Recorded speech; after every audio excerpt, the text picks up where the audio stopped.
Baby, no lo puedo negar. Tanto de ti me vas a amar. Today we're going to have an interview with Corey. His channel is the Librium Caricature. Yeah, Librium Veritate, which is Latin for free love. For that. How did you come up with this name?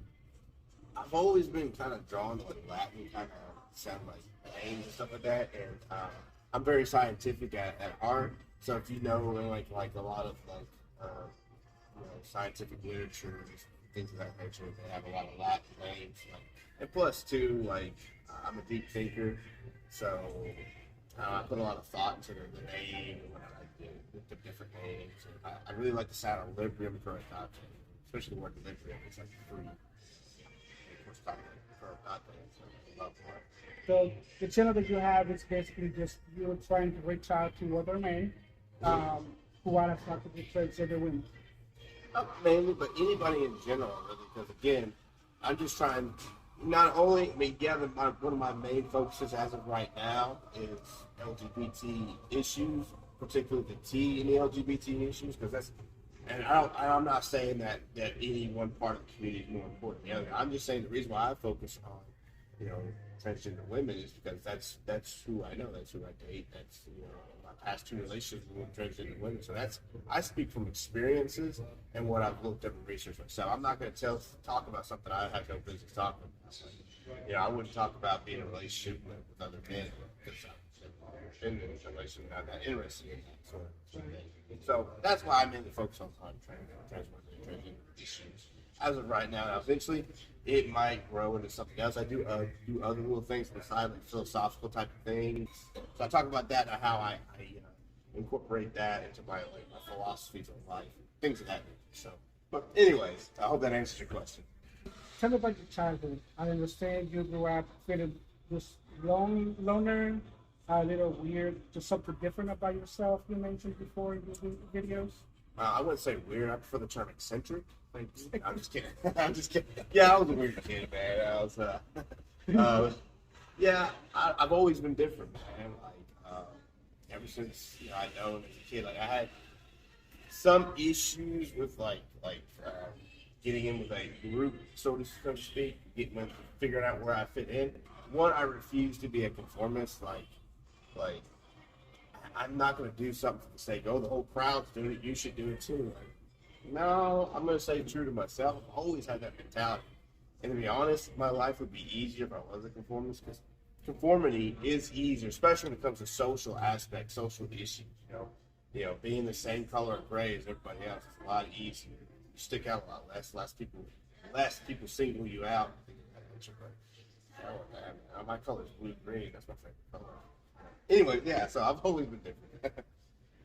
My dad did the best he could for him to be a father to me and whatnot. So, but everybody they have their issues or their complexities to them. So, of course, at first my dad was not very accepting of me at all. Well, here's how we did it. When I told him about my attractions, he was just like, "Why did you have to? I didn't need to know that. I don't need to know about your weird business or whatever."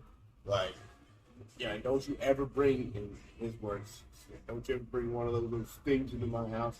But now, fast forward a couple of years later, a few years later, he said he's still not 100%, but he's definitely on a level to where if I had a girlfriend who was trans, I brought her over to the house, he would be as accommodating as he can be, and he'd be as polite as he can. Again, he doesn't know a whole lot about the trans issue, the struggles and whatnot. So, but yeah, my relationship with dad has been kind of always a little bit on the complex side, I guess you could say, because again, there's certain animosities there. What I mean? And my dad was very, very competitive with a lot of different things, a lot of different aspects of his life, even with his own kids. So it's kind of strange at times. So, and he had, as some would say, he had his own demons that he has to face on a daily basis as well. So, but my relationship with dad right now is pretty good right now. Most parents do come around to their children in the LGBTQ plus community, but there are some that do not, and that forsake their children, completely excommunicate them out of their life, And shame on those parents that do that to their children. At least not trying to come to a mutual understanding, at least. It's funny you said during my teenage years when I was dating.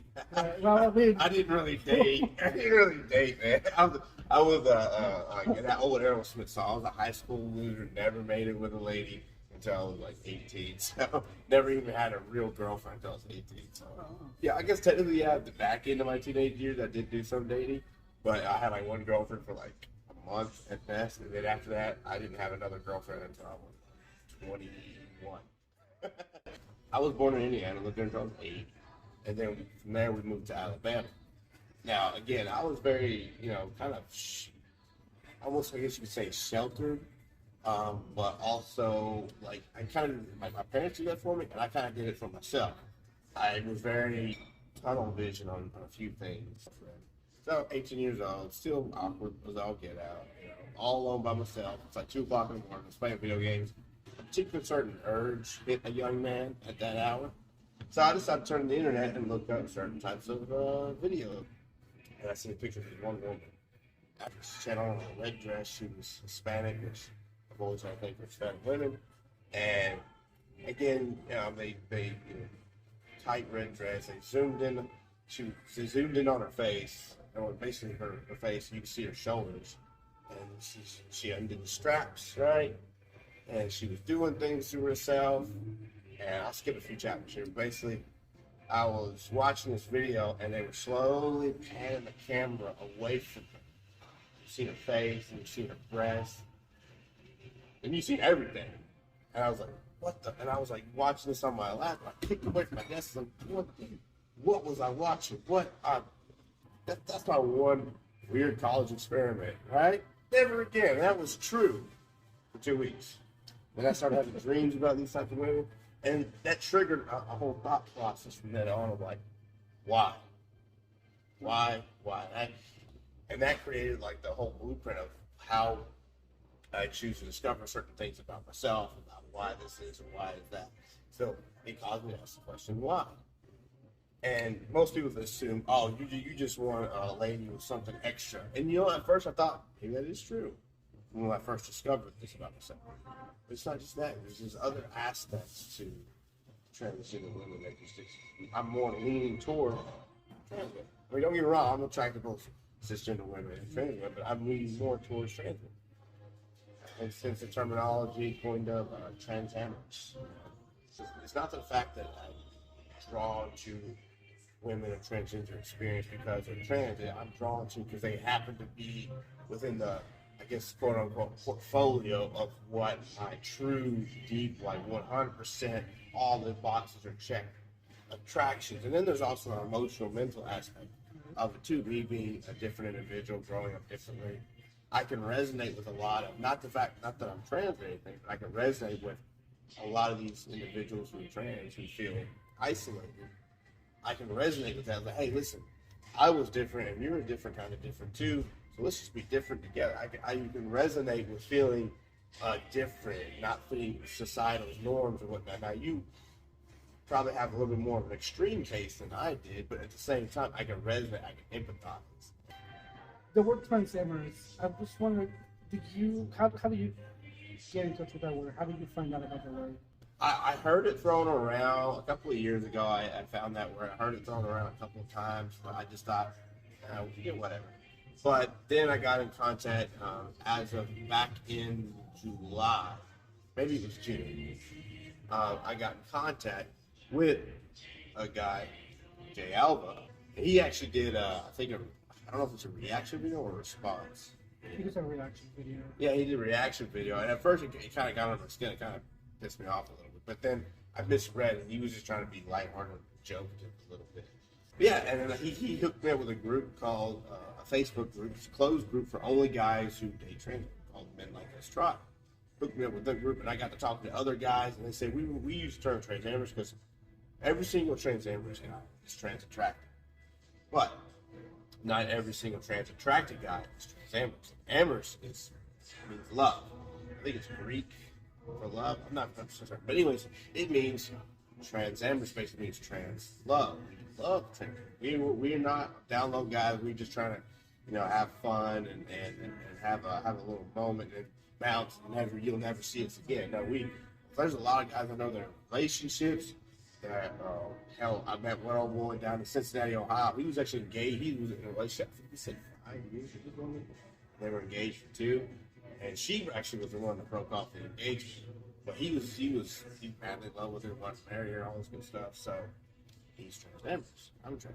So we're open and honest. It's not just physical for us. You know what I mean? It's kind of hard to explain, but there's something there on the emotional and mental level as well as physical. Just like with any other attraction you have to any other human being, whether you're gay, straight, or bi, whatever. So, but yeah, that's how I ran into that word, transgenders. How important or how quick how quick does she have to tell the guy that she's transgender? It's usually best, like, before it even gets to a relationship.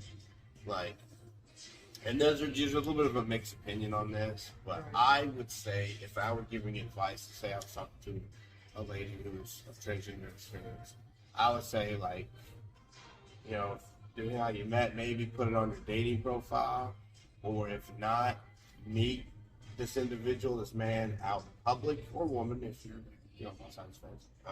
If you meet them out in a public place like this, or even more public than this, and you disclose your status to this potential partner. Yeah. And on top of that, you have good friends, like text your friends, say, hey, I'm meeting this such guy. He is 5'10", about 180 pounds, so that way, God forbid, something happens, at least your friend can back you, like, hey, call police, hey, this is the guy, this is the description, here's the picture, here's the profile, da-da-da-da.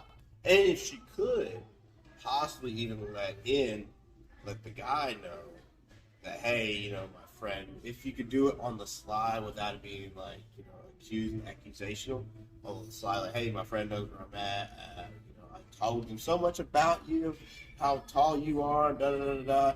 It gets the guys going, oh, shit, there's other people that know. So if she does disclose to him that I'm trans, it might make him think twice of doing something really fucked up and cowardly. So, just a little tip.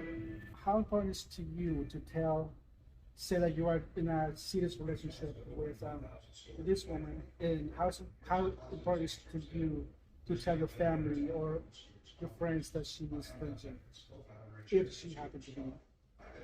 I don't know, like, it's not like I'm gonna go run to my family right away and scream it, but at the same time, like, it's kind of, how do I describe it?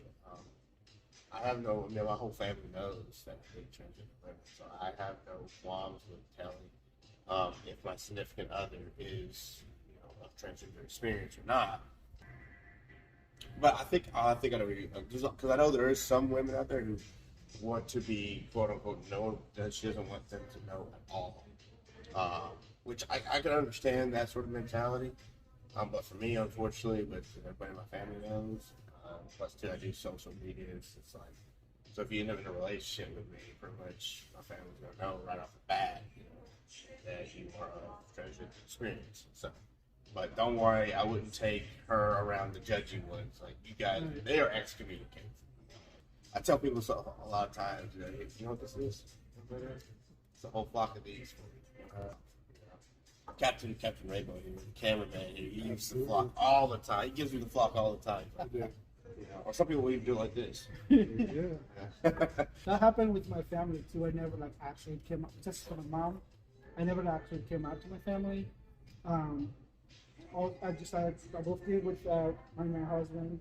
That just every family gathering will be with me, And then 5 years later, I sent an invitation. Hey, this is my wedding invitation. If you guys want to come, or welcome to. So that's how you broke it to him, with your wedding invitation? Dude, that's kind of almost like rock star. Like, here you go, I'll be married to a man. Like, you accepted or don't. Yeah, come on now. It's been 5 years now. It's always coming around. You guys. Like you said, my mom always said, you don't have to explain yourself to your family. If they accept you for who you are, that's who you are. Like, you don't have to tell everyone. Yeah.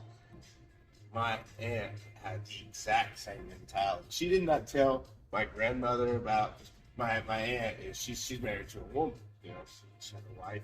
And but the way my grandmother met her when they were just dating girlfriend, was she just showed up at the house one day, and my aunt introduced, oh, this is my friend, Addie or whatever.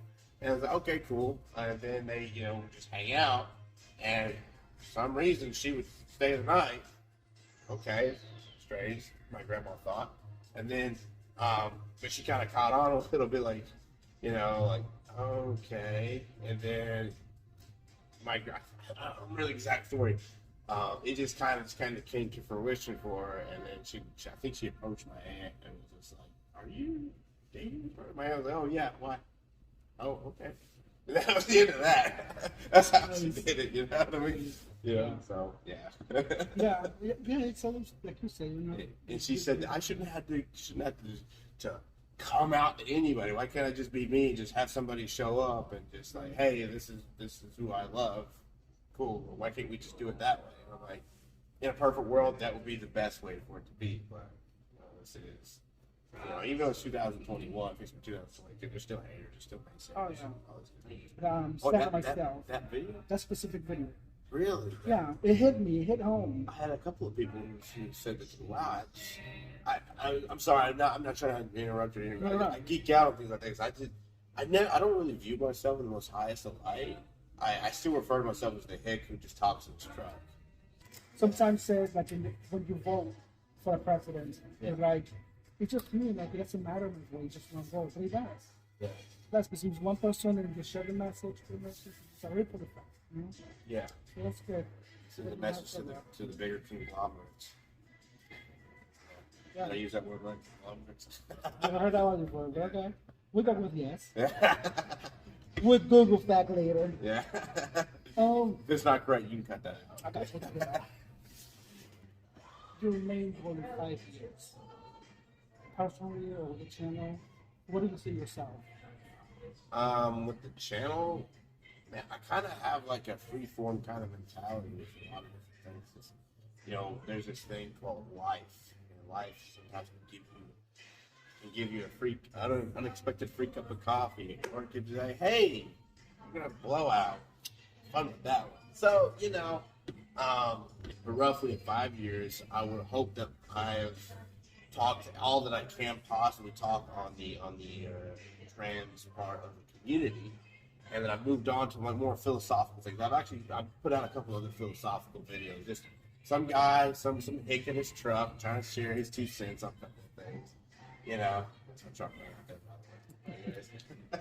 there. Just sharing some of the philosophical knowledge and from my life experiences. And I'm only 28 years old. I've done a lot of things that most people who are twice my age or older haven't been able to do but I'm talking on other issues, trying to inspire people to be your truest self, to be your freest self. Like I value freedom over just about anything. It's right up there, right below, love for your family. So, but freedom, I'm trying to inspire people to get their freedom, free themselves from any oppression that they put on themselves or the society puts on you. As long as you're not oppressing anybody, hurting anybody, taking advantage of anybody, what's the problem with you? If you want to be the world's greatest cowboy hat wearing circus clown, okay, do it, you know what I mean? Or something bizarre like that, So yeah, I'll probably transition from talking about what I'm talking about now to something to that effect. And hopefully, I lift the weights all the time. Hopefully my body's right where I want it and whatnot. I'm just like doing my whole maintaining thing. Probably well into my 30s then. Well, 33. So then, let's see. Hopefully I won't be so nomadic because I've been very, very nomadic, bouncing here and there, everywhere, doing work, doing road trips, YouTube. Hopefully I'll be a little bit more settled down, a little more centralized. Hopefully I have a significant other with me by my side who's going to stay there. You know what I mean? Right here. Yeah. All the time, like duct tape to the You're going nowhere. Yeah. Yeah, or something to that effect. And then, hopefully, I've had, for a couple of years at least, achieve stability and where I'm going to be at, it'd be nice to have a stable, I created this sort of stable environment of you know, hey honey, how are you? And maybe a child adopted, however, child into my life, possibly. Interview with somebody I love. But anyways, stability, transition to YouTube to like more philosophical ideas, trying to improve themselves. Continue on my physical, weightlifting and stuff like that.